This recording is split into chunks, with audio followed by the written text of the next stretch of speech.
Move It Up starts now on WSBT with Byrne and Carl Deffenbaugh. The Penn girls basketball team played for the state title tonight, and after rolling through their competition for most of the season, the Kingsmen ran into a juggernaut tonight in Bedford North Lawrence. Bedford coached by that man, Indiana legend Damon Bailey, and the Stars got off to a fast start. But Penn calmed down after a 1-for-17 start from the field, and they competed quite well in this game. Lauren Ellenberger knocks down the three in the second quarter, and we got a three-point game. Then Jesse Alexander goes up amongst the tall trees and scores. Penn, despite the slow start, trailed by just 3 points at halftime, 24-21. But Bedford North Lawrence would go on a run late in the third quarter. Brittany Rizzi knocks down the three as the Stars start to pull away. She had a big night, and in the end, Penn falls in the state championship game to Bedford North Lawrence, a final score of 51-41. We're going to join Carl Deffenbaugh again now, who is standing by live in Terre Haute. And Carl, you had a chance to talk to the Lady Kingsmen right after this game. I know this is a tough night for them, players and coach alike. Incredibly disappointed, and Pete, in your highlights, you mentioned the tall trees. That was really the factor in this game tonight. Bedford North Lawrence had two players that just ate up the paint. Penn could not get anything going offensively, ended up shooting just 23.6% for the game. And when it all came to a close, Penn had finished their second run to a state championship game, only to come up short one more time. It stinks to come up short twice in your career. Everything happens. We just got down from the jump, and the sad part is we just couldn't get it back. I thought we were in it the whole time, and I know we really wanted this, and I think we felt that we wanted it more than other people, and it just stinks to come up short right now. We're just real.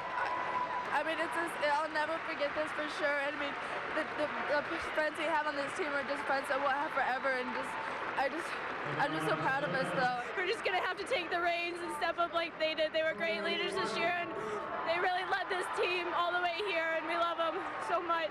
Those girls, they mean so much to me, and, you know, they have nothing to apologize for. I know that, you know, their entire whole heart was in it. They wanted this game more than anything for themselves, but even more importantly for their teammates. When Jessica Alexander finally was subbed out, as you heard Coach say, she was apologizing, saying, "I'm sorry." Obviously nothing to apologize for. A tremendous career and a fantastic season.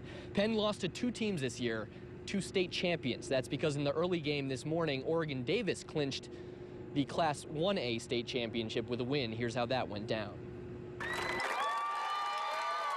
In front of another raucous crowd of Bobcats faithful, Oregon Davis tipped off against Vincennes Reveille. And while the Patriots were making their 5th state final appearance in the last 6 years, it was the Cats playing with confidence early. 1, 2, 3. A barrage of threes headlined by Ashley Campbell as OD hit 6 of 8 from long range in the first half. Jessica Averone chipped in 16 points for the Bobcats, but none better than these 3 at the end of the first quarter. The bank is open on the weekends. Averone puts the Cats up 27-9 after the first quarter. I heard people yelling, "Shoot it, shoot it," so I just looked up and threw it up, and it kind of happened to go in, which is pretty cool. I was pretty excited. Campbell continued to carve up the Patriots' defense in the second quarter. She had 22 points by halftime, and the Cats were up 15, 44-29 at the break. It's just like, wow, I'm in the zone. Like, I can't think of anything else right now. It's just like, and my teammates, they're feeding off my emotions. We're feeding off each other's emotions right now. I mean, it was just incredible. Second half, more of the same as Campbell's scoring binge keeps on going. Oregon Davis takes a 12-point lead into the fourth quarter. Reveille would make them sweat it out, though, closing the gap to 5 in the final minutes. But Campbell calmly steps to the line, leads her team to victory, and also sets a new Class A final scoring record with 35 points in the ball game. Oregon Davis wins the state championship 69-64, sending their 6 seniors out on top. They put in so much work, and I've watched them grow, and I've watched myself grow. I mean, just knowing that, like, we've won a state championship, and, like, all the work that we've actually put in has actually just paid off. So, I mean, these girls are my sisters, and I love them so much, so it's just awesome. All of a sudden, I looked up, and there's 5 seconds, and it hit me. I'm state champion right now, and it was emotional, but I mean, at the same time, it had to have been one of the best feelings that I've ever had. Campbell's record, the 35 points, is actually a record across all classes since Indiana went to the multiple class system. And afterwards, I asked Coach Minix to describe her performance. He said simply, she's an all-star. The celebration's going to roll on into Hamlet tomorrow. They will have a pep rally at the school at 1 p.m. Central Time. That's 2 p.m. Eastern to celebrate the second state championship in school history.